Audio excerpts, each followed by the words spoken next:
Happy Friday, everybody. Welcome. Once again, you are listening to the Entrepreneurial Web. I'm your host, Jeremiah Fox, zooming to you live from Brooklyn, New York. Today, we're taking a little trip to Washington, D.C. to talk with a guest that's been on once before. But before I bring my guest on today, the message of the week, it's a philosophical question or proposition that I've heard many times and kind of enjoy. I'm no philosopher by any means. I like its application to marketing more than anything else.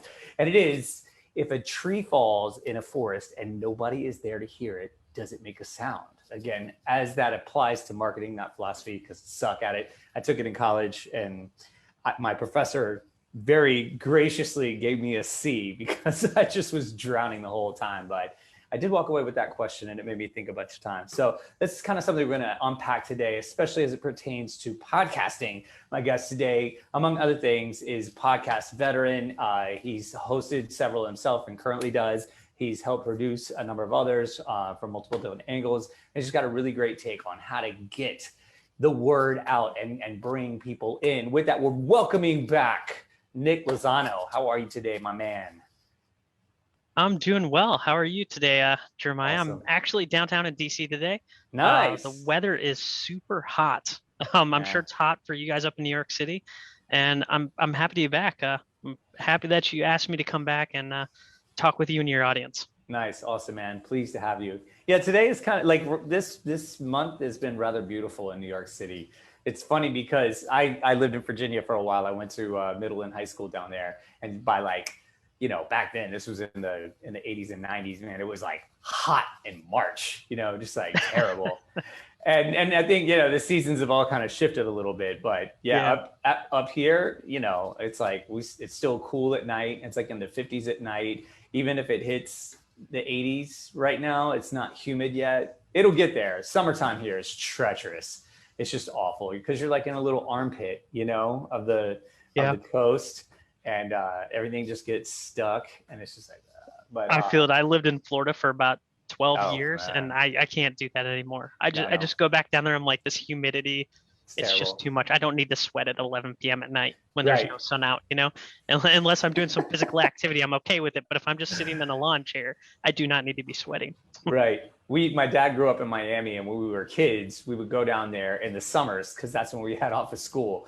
And it's just awful, it's just, that was the only time. I think one time I went for Thanksgiving. That was the only time I went when it wasn't summertime. And it was just like, it's terrible. You just roast. You go out in the sun for 30 minutes and you're just like destroyed, just like. Exactly. No, thank you. Yeah, no, it's interesting up here. I mean, I like it here because you really get all four seasons. Like the summers feel like it does farther down the coast, which I'm used to. The winters can be similar to where I went to school, which is Buffalo. And it's interesting there because just so you know, guys, I lied about the podcast thing. We're just going to talk about weather. We'll get there. Yeah. Buffalo, man, you would have to have a winter coat in the summer because it was going to get below 50, like in the 40s. In July, like at the night, people would you go out and people would have like starter jackets on. And I'm like, growing up in the South, this was foreign to me. But what is this? But every now and then, starter jackets are popular again now. Are they? Starter jackets are popular again. Yeah. Yeah. No, this was 20 years ago, but they were still in their first way. But everything is, nostalgia cycles back constantly. But yeah, every now and then you'll get like a couple of weeks in New York in the winter that's like, this is like Buffalo. We're not that far. I get it. I understand. But it's wonderful because you really just get the full spectrum, of seasons and feels. And I like that. I like change because it forces you to think differently. And so does like when you create a podcast and nobody's listening to it. What a segue that was. Yeah, that's actually a perfect segue. And that leads me to my advice. I always give new podcasters is that be okay creating something that you want to listen to yourself, because in the beginning, you are going to be the one listening to it. I'm sure just like, with any piece of content you create, whether it's a podcast or a live stream, it's mainly you consuming it, especially if we're talking of a podcast, you're recording it, you're editing it. And the first few ones you do aren't that great, right? It's just like when we start anything new, like when you started jiu-jitsu or riding a bike or learning how to do anything, playing a guitar, anything you can think of, right? We all suck at it in the beginning. It's that embracing the suck mentality and realizing that in the beginning, it's gonna be lonely and it's gonna be tough, right? Lonely. It is lonely. Well, I liken it to creating music, which that's what I studied in school. And it's funny because I didn't understand it at the time. And part of it is that a lot of like I have 2 degrees in music, so I went through the university route, and most universities do not teach you how to market yourself like as a freelancer, or at least they didn't. I don't know. I finished my master's almost 20 years ago, so maybe they've changed a little bit since then. But at the time, I think schools like Berkeley and maybe Eastman and some of the bigger conservatories, they probably did. But a lot of them, they just taught you, it was about the content. It was like creating music or learning how to teach, whatever, occupation, we're going to go that way, but not really how to market yourself as a freelancer. Or if, say, you created a band, you need to treat that like a brand and like a business. That was not taught wholesale. And so I participated in and saw even more really amazing music get created, and just crickets, man. It just went nowhere. And at the time, we're all scratching our heads. We're like, I don't understand. It's funny because just put it out into the world. The world should just exactly. love it, right? I really thought that. Yeah. I also grew up in restaurants, and it was a little different with food. It is kind of like, you build it, you open it, and people will come in. You get a pretty decent audience. What you do with that audience is, really determines, your long-term success. But with something like not necessary, like food is necessary, people have to eat. People don't have to listen to music. They don't exactly. Have to, people don't. And there's a buzz with the restaurant, right, too? Because I worked in that industry for a long time. Right. Like neighborhoods start seeing a restaurant popping in, and the people start talking about it, going, "Oh, have you seen this coming in?" So it kind of builds a buzz on its own, just because people are interested in what it is. And then, like you said, you as a restaurateur have to maintain that excitement and that drive to get people to come with it. And the same thing happens with podcasting, right? You create your first few episodes, and a lot of information you see on podcasting, looking on the internet, it's all audio based, right? It's like, oh, which microphone should I use? Like, what service should I use to record this? Should I use Zoom? Should I use, Squadcast or one of these other multiple tools? But in my opinion, the hardest thing is the marketing, right?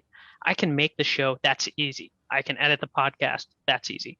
At a certain point in time, I get a workflow and I just have my workflow down and I figure out how to edit it. But the hardest part is always, promoting. How do we take these smaller bits of these chunks of these episodes and package them in a way that you can utilize them on social media or somewhere to get people just interested in finding it? Because the one thing with podcasting is discoverability is super difficult. Even if you have what you think is a lot of listeners, you're still going to be competing on mostly the iTunes store, right? This is March of 2021. iTunes is still the big behemoth when it comes to podcast discovery.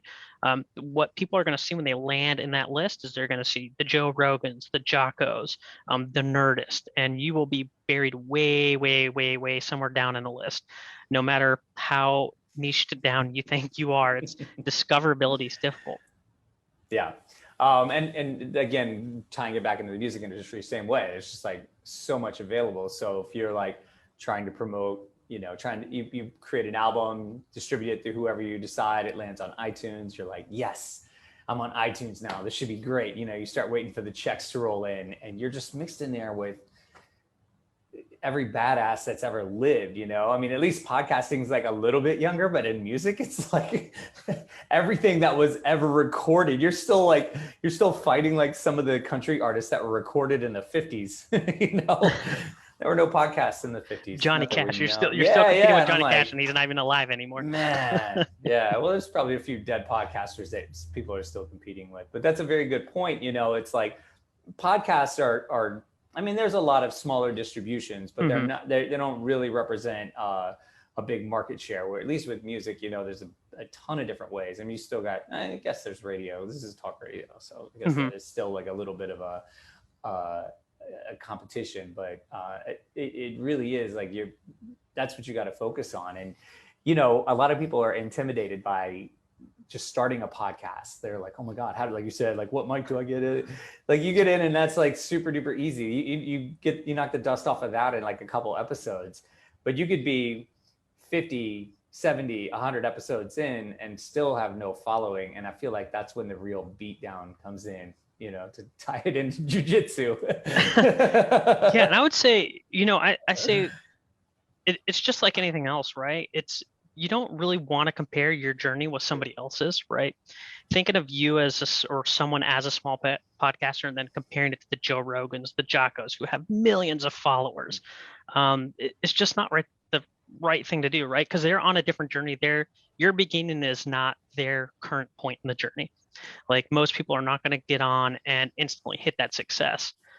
Sometimes it's not about the number of people that are listening or watching, whether it's a live stream or this radio or a podcast.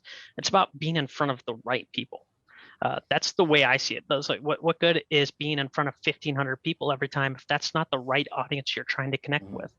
And the great thing when you're starting as a podcast and you're a small podcaster is that it gives you an opportunity to engage with your audience on a more intimate level, to find out what they want, what they need.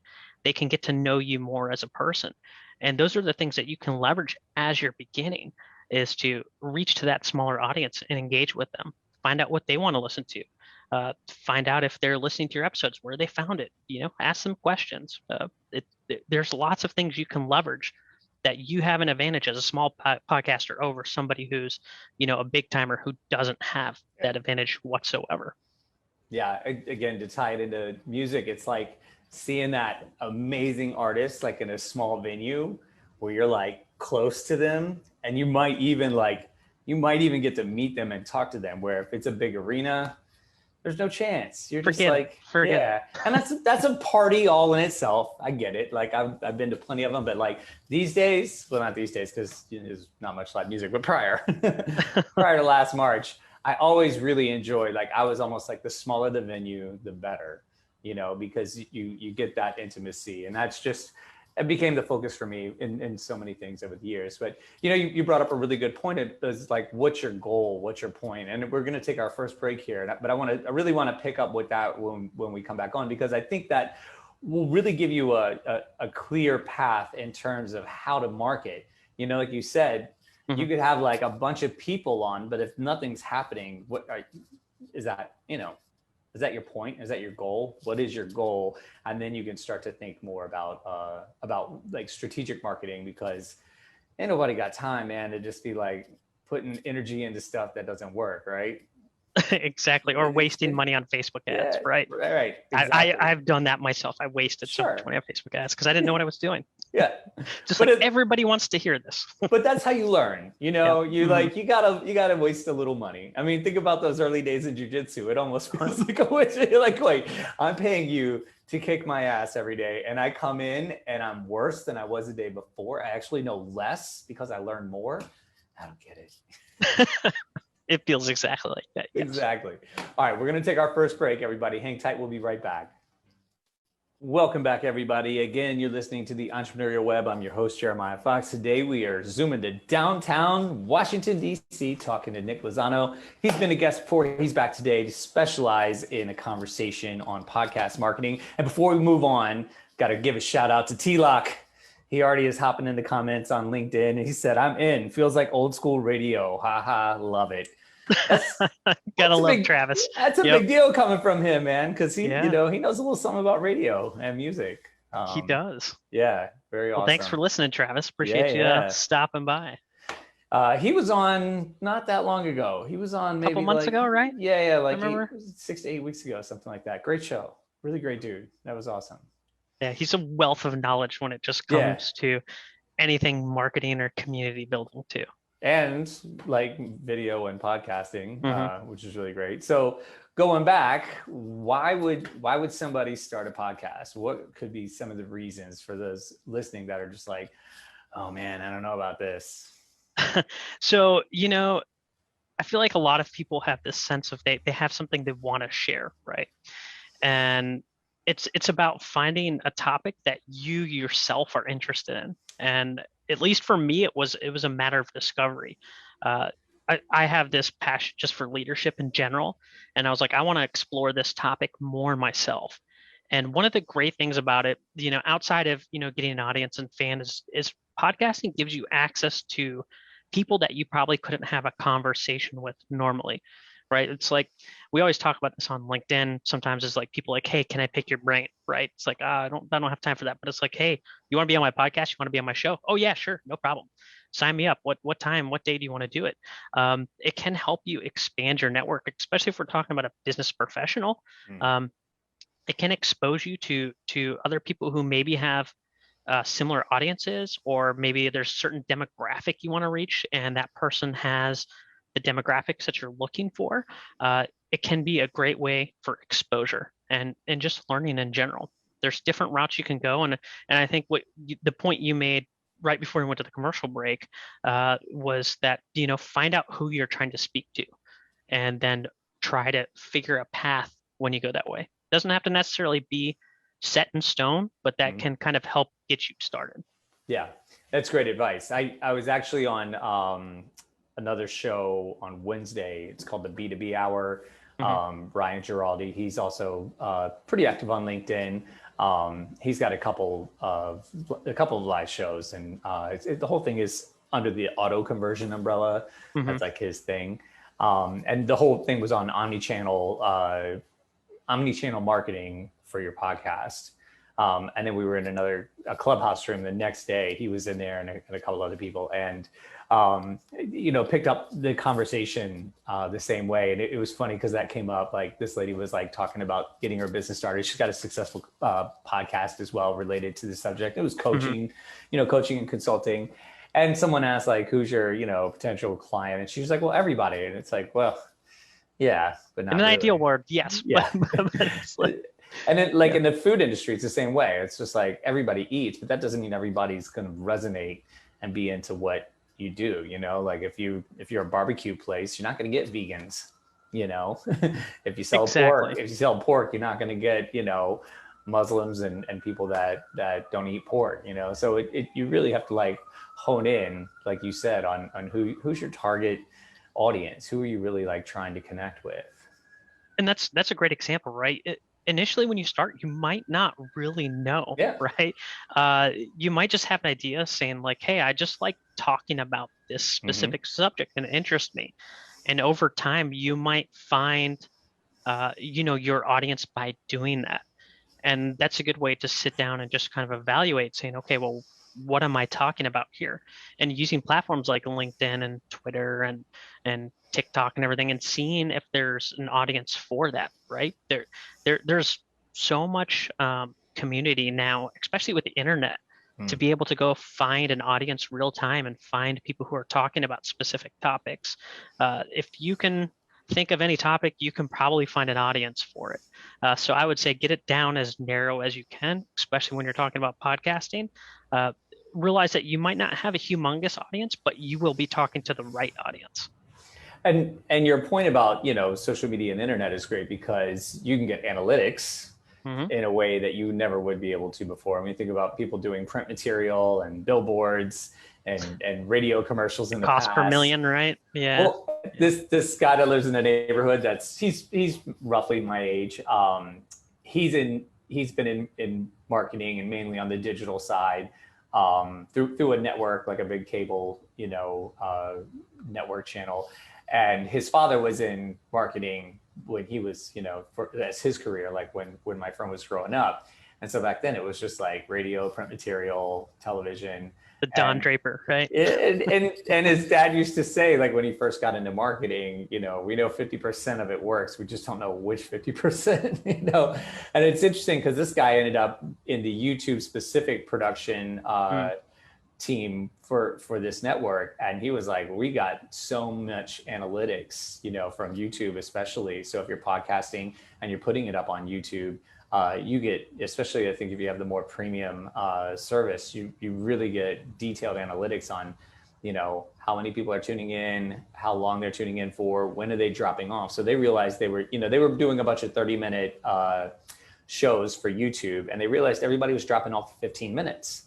I'm like, well, let's just make 15 minutes, and for the same creative budget, we can get 2 episodes instead of 1. So it really worked out. And, you know, going back to being efficient and not just like throwing shit against the wall to see if it makes a sound, like, you know, time, that's another one of my favorite quotes. You know, that you have to be efficient, otherwise you're going to burn out, because if you're trying to produce it, you know, if you're like the host and you're like, you know, getting guests on and coming up with topics and everything, like that's a lot of work in itself. If you're marketing as well and you're not outsourcing and you're trying to edit and do all this stuff, you need to be super duper efficient. So as you start to market, you can't be wasting time and money on Facebook ads. Mm-hmm. I'm guilty. I'm guilty of wasting money. Me too. Yep. I think everybody needs to waste a little bit of money on Instagram and Facebook ads just to see. You got to just, that was in one of the rooms too. They were like, I just don't know where to start. Like I put money into this thing and nothing happened. And it's like, we all need to experience that.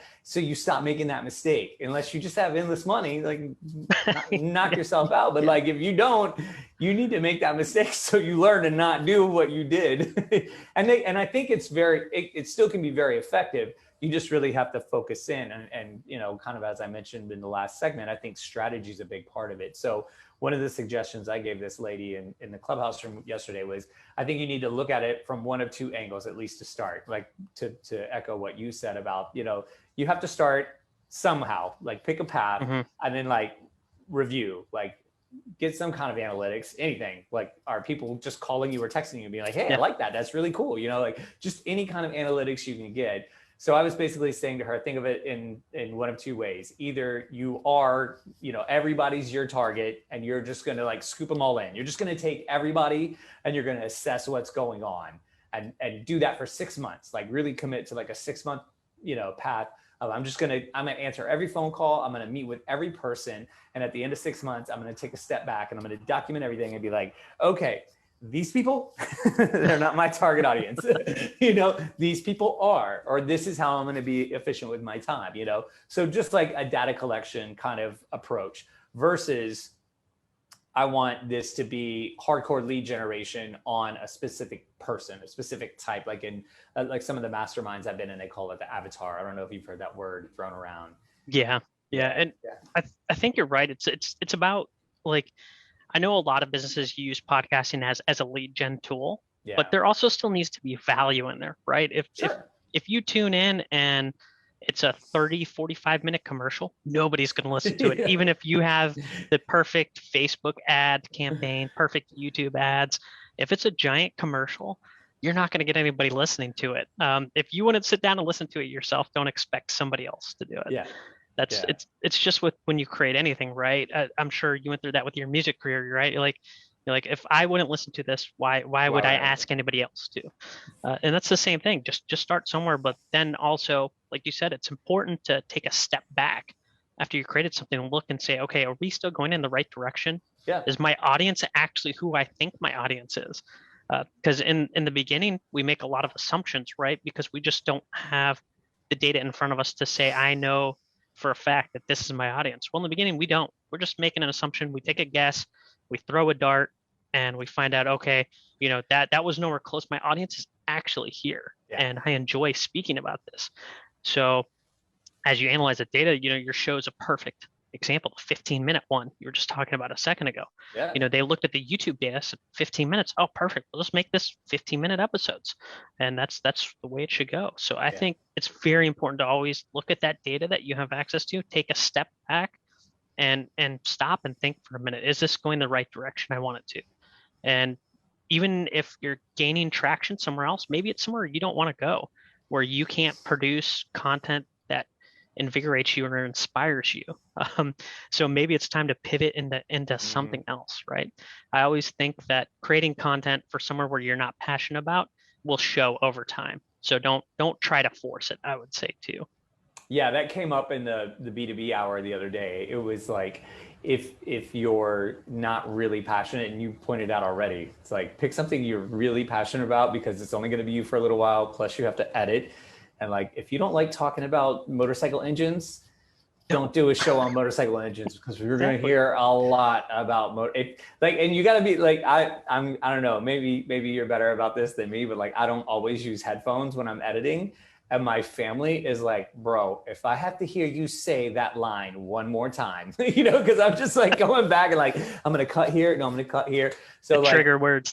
Yeah, be nice to hear. Well, it's funny. It's like, for the YouTube version of this, I cut out the commercials. And so they always hear me saying like, welcome back, everybody, over like every week. They're like, can you use headphones? I'm like, oh, sorry, or like I'll do it early in the morning and I turn the volume way down. I'm the first one up. But like someone still hears me and they're like, Dad. That's the musician in you, right? You got your monitors up and you're totally listening to it. Totally. That's the musician in you. Yeah, you're like, I need the high fidelity studio monitors right there because I need to hear what this sounds like. Thank you. I was funny because I couldn't pinpoint it. Now I got my rebuttal because I'm always like, oh, sorry, like It's a musician in me. It totally it's a musician in me. Yeah, I'm used to sitting back with the KRKs and being like, oh, nice. Yeah, because you need to hear what it sounds like in space, the way somebody would enjoy it in a spatial environment. That's funny because almost everybody's going to be listening to it through headphones. But that's just me. Yeah, it. It's the whole thing, though, right? Take a step back and make sure you want to listen to it. And I've even had my own thing. When I edited my own podcast, I noticed words that I would say all the time. Yeah. I would ask somebody a question, they would answer, and I go, awesome.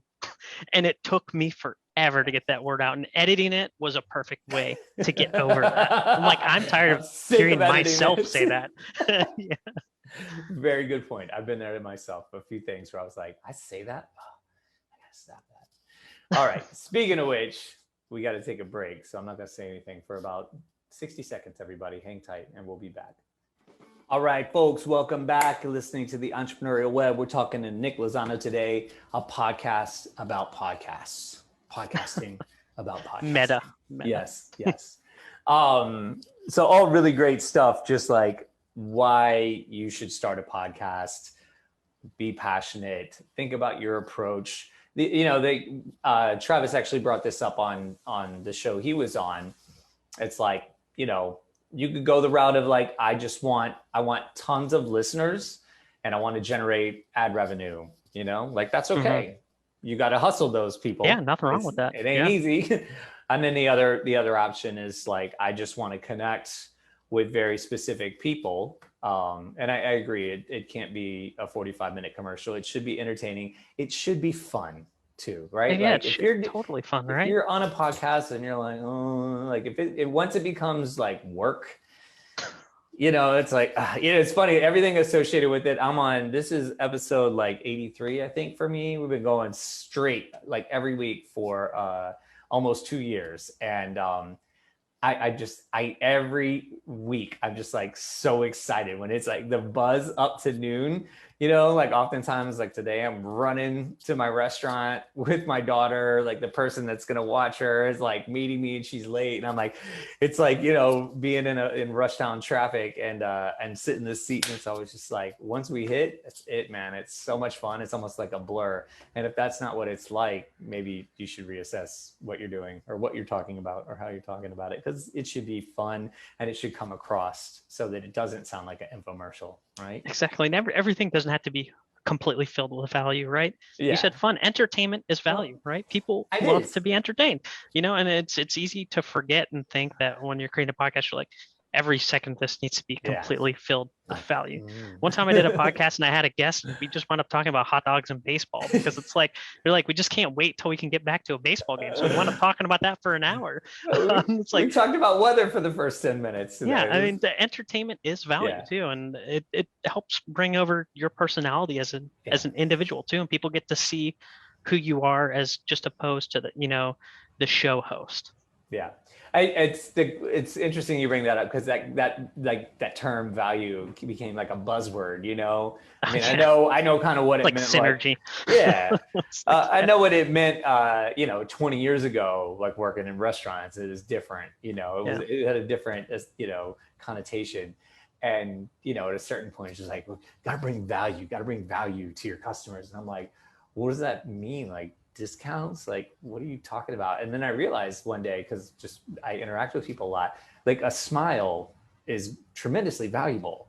Like if you can make somebody smile, whether they're, coming into your brick and mortar location, whether it's this kind of thing where they're consuming, something that you created. I mean, think about music, the way that is. It's like all you're trying to do is elicit an emotion in people. You're either trying to get them like pumped up to like mosh or like do jujitsu and break each other, or you want them to like make love, or you want them to dance. Like that's what it's all about. And like that's value. So you're right. It doesn't have to be super well thought out. They don't have to leave the show being like, oh my God, I'm going to go start a business now. I'm going to hand make unicorns now. I get it. Be like, that shit was Exactly. funny, man. I want to go eat a hot dog too. And it's not even a show Exactly about hot dogs. It just became one. Yeah. And it's like you said, Happened. I can always tell when I listen to podcasts and people have like a list of questions they want to get to, and they always drive the conversation that way. And I mean, you can probably tell too, because you've been hosting this for a while. You can tell when a conversation is being driven one direction instead of it just being natural and free flowing. And that's what I enjoy about podcast or live streaming or anything like this, that long form content, that long dialogue, where we're in such a media driven world now, where like TikTok things are 15 seconds and news segments are 90 seconds and radio bites are 60 seconds. It's hard to get a full thought out. And that's where that long form content like podcasting and this radio is perfect, or live streaming, because we get to have long drawn out conversations and develop our thoughts fully. And that's a really great, question that I think people need to ask themselves is, do you want to go the more curated and edited route where you're pre-recording versus live and you're super intimate and there are no edits? Like, I just want you all to know all this amazingness that's happening. This is live. There's no edits. This is natural, organic. This is non-GMO.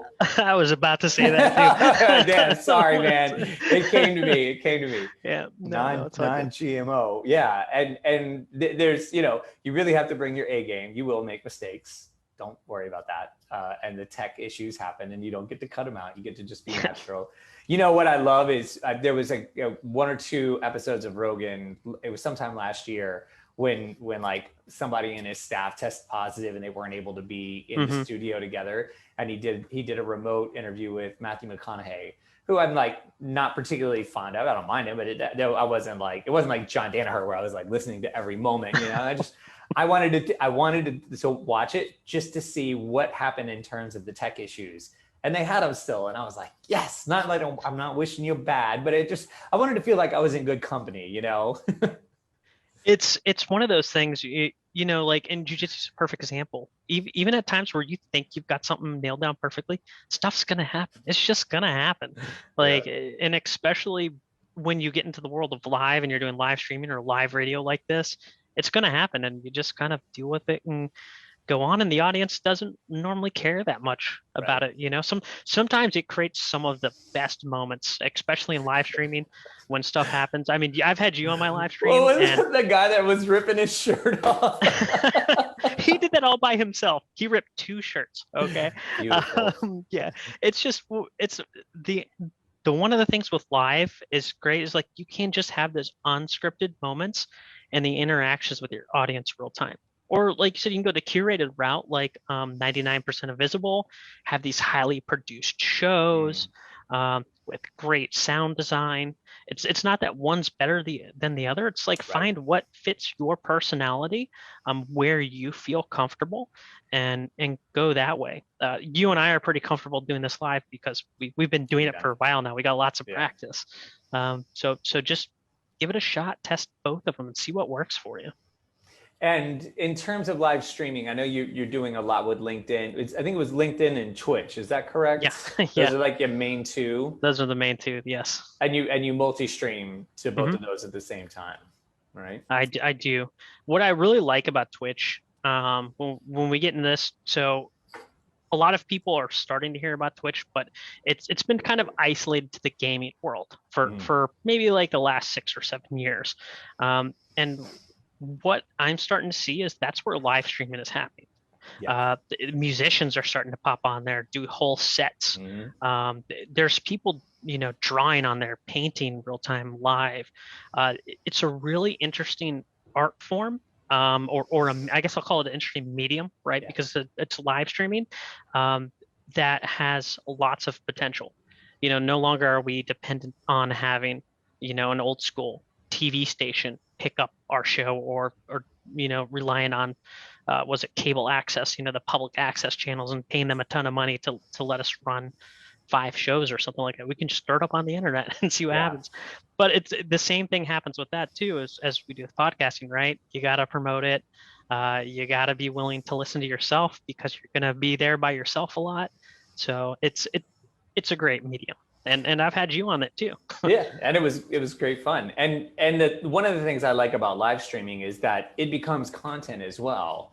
Mhm. And we kind of brushed on this, and we can talk more after our last break about it. A great way to promote is through social. I mean, website too is really awesome. That there's great analytics you can get from that as well. Like Mhm.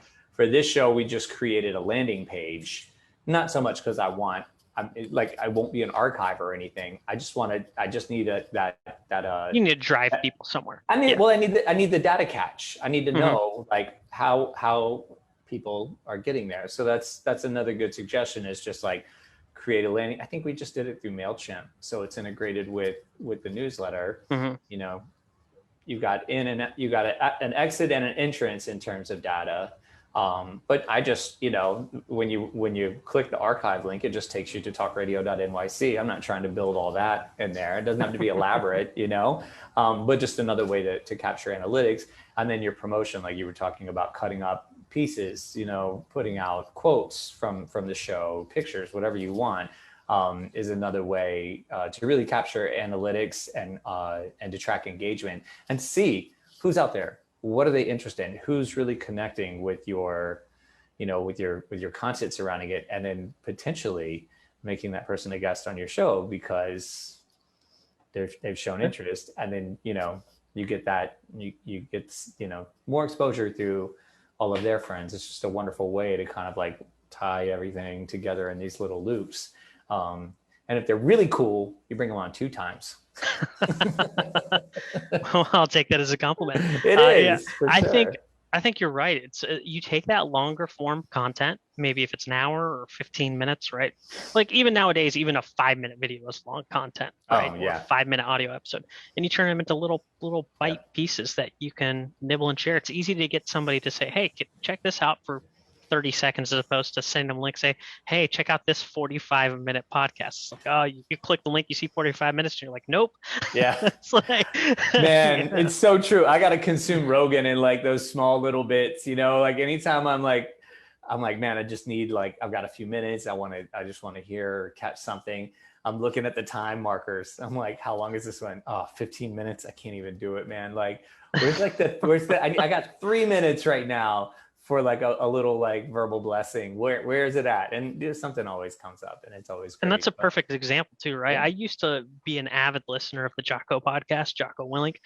And then his podcast episodes started getting to like 4 hours, 4.5 hours. And I'm just like, I can't do this. Yeah. Like I need, I mean, it's all great content, but I can't keep up that pace to listen to it weekly. I need to pick and choose now because it's taking over everything else. I want to listen to the Rogan Gordon Ryan episodes so bad, and it's going to take me like 3 months to consume it because it's like 3.5 hours. And I'm like, I'll do like 8 minutes a week, and we'll get there eventually. All right, we're going to get to our next break, our last break. We'll be back in just a few, everybody. Hang tight. Okay, everybody, last set. Let's make it our best. Welcoming back to the show, Nick Lozano. We're talking about podcasting on podcasting. I'm talking about marketing your podcast. I just love saying that. It's just a great thing to say. Real quick before we move on to jiu-jitsu, because we have to talk about that at least briefly. Tell me your number one way, just one way of marketing your show. What's like your favorite go-to? Like, this works for me. I feel good about it. It creates engagement. I feel like it's going to continue and it's producing results. Sure. For me, that's going to be micro content off of a longer episode. Especially if you have a guest, find that one 60-second sound bite. I guarantee if you have an episode with a guest, you're going to get one or two 60-second sound bites. Either use, if we do video like we have here, and you can have a Zoom recording, cut up the video, make that 60-second sound bite. If it's just audio, there's great tools like headliner.app, where you can put images in and do a sound wave. Just try to find that one 60-second bite that you can send in teaser to get somebody to listen to that whole episode. Because like we were talking about before the break, getting a link to a 45-minute episode, you're less likely to do it. But if you hear like a 60-second bit or 30-second, you're like, wow, that really resonates with me. Someone is more likely to then go follow through and go, oh, well, let me listen to this whole thing because I liked this, what this person had to say here. So I would say micro content by far is the best thing you could do. Very cool. Awesome. Now on to the hot topic, Jiu-Jitsu. What's happening? You back to training?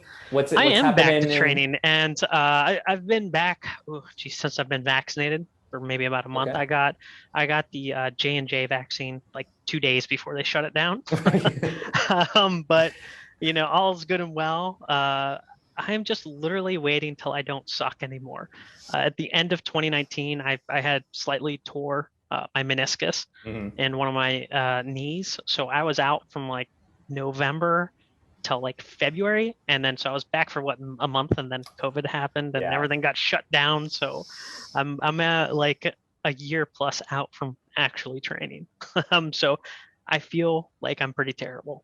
Yeah. But you've been back for like a month or so now? Yeah, I've been back for about a month and a half, something like that. Yep. It's funny. I heard this guy at Henzo's the other day. There were just a few of us standing. Well, I just finished a class and they were going in, and I was walking by and I just heard him talking. It's a guy I train with pretty regularly. I think he's a big guy too, big, like a big dude. And I'm walking by, and someone like who had just come back and said, "Oh man, when'd you come back?" And he was like, right around the end of February. And he was like, "Yeah, how was it?" And he's like, for the first couple of weeks, like I just sucked. I couldn't remember anything. I didn't know what was going on. Then I started to feel better, and I looked over my shoulder and I was like, "That's funny you say that, because I trained with you right around the end of February." I remember he came up to me, like it was no gi class, so you don't see rank or anything like that. Everybody's just wearing their pajamas or whatever they want. And we had to switch partners, and he just looked at me, and I was like, "Fuck, this guy's big." Like, but okay, like everybody there seems big, and I'd only been there like 6 or 8 weeks at that point. And I was like, well, fuck it, I know how to tap. So we get going, and I was like moving him around. I was like, this is so bad, and I was like, he's big, but I didn't like submit him or anything, but it was just like, I felt good, Maybe like a month goes by, and we were in the same classes. We just ended up not training together again, just working with different people. And I'm like, "Yeah, you want to train again?" He's like, "Yeah." Much different situation. I just felt it was like on the bottom, like the bottom of mount too. Not even like the bottom of half guard or what, just like the bottom of mount, and trying to escape his back control the whole time. And everyone else is watching. They're like, "Oh yeah, he's dead. He's dead." Jesus. I was flopping around too much to be dead. They were like, he's panicking is what it looked like. And then like we trained, so we got done with that, and I was like, wow, that didn't go so well. Maybe I'm just not feeling my game today, and I trained with him like 3 or 4 times since then, and I'm like, no, he just dominates me. And I couldn't understand why, like that first time it went well for me. Then because he wasn't doing it. He didn't feel 2 days ago. I was like, game. No, he just hadn't trained in a long time, and he probably was just holding back. He probably was like, I don't want to do something stupid. I don't want to get, And it's funny when you haven't trained with somebody before, you have to go in like, I just assume everybody's better than me. I have no idea who you are, unless. Well, I mean, that's a good way to look at it, right? Yeah. Especially when you can get hurt training. It's like, okay, well, this person might be better than me, so I need to protect myself. Yes. Not that you're expecting to lose, but you have the expectation that you need to protect yourself against something. And especially when you're rolling with somebody who's younger than you, maybe they were a Division I wrestler. Yeah. I don't care, even if they're brand new. If they were a high-level Division I wrestler, anybody's going to have a rough day with that individual, because their cardio endurance is just on another level.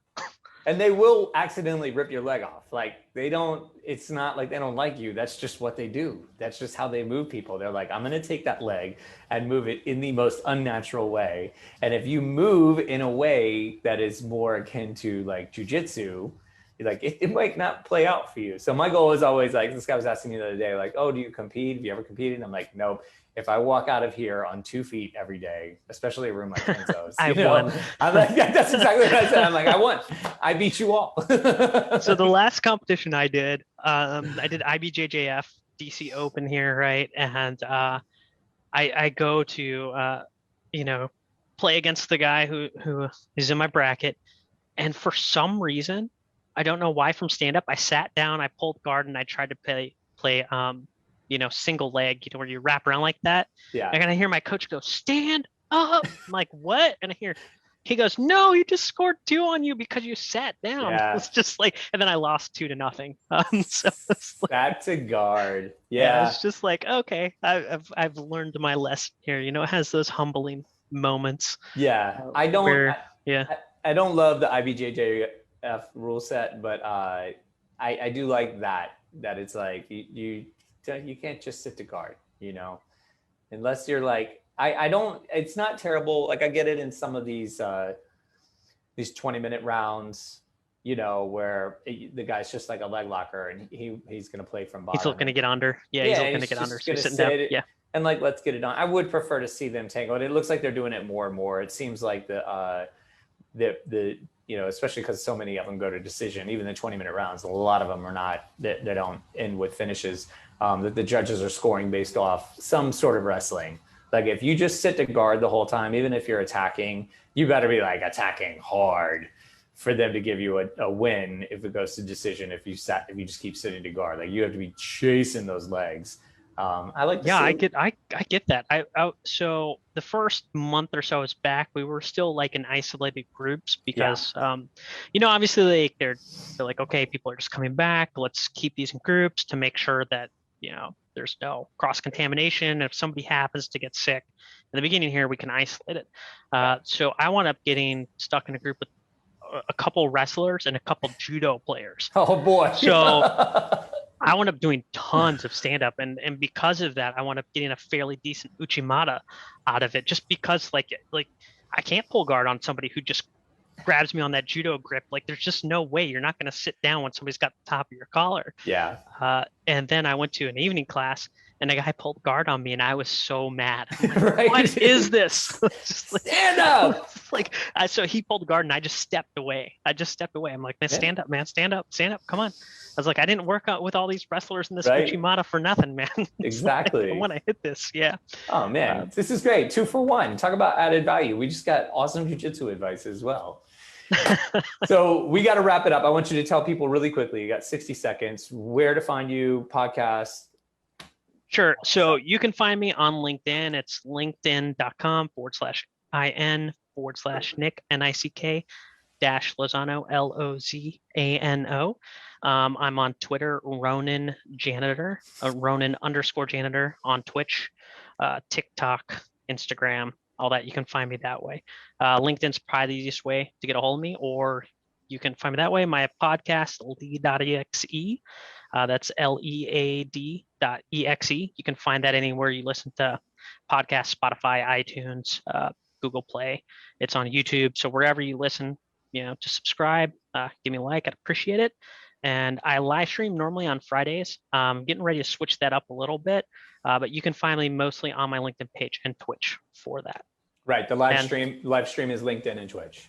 Yeah, it is. Nice. And Jeremiah, I appreciate you having me on again. It's been a blast as always, and I feel like we could go for hours and hours. Really. We could. We'll do something next time. We'll rope Travis in as well. There we go. I gotta get to New York here soon too. It's been too long since I've been in the city. So it's popping. It's like really things have turned. Let's hope it stays that way, because that was a rough year. But would love to have you, man. Love to connect. All right, everybody. You guys have a great weekend. Get some good shit done. We'll see you next week, everybody. Peace out.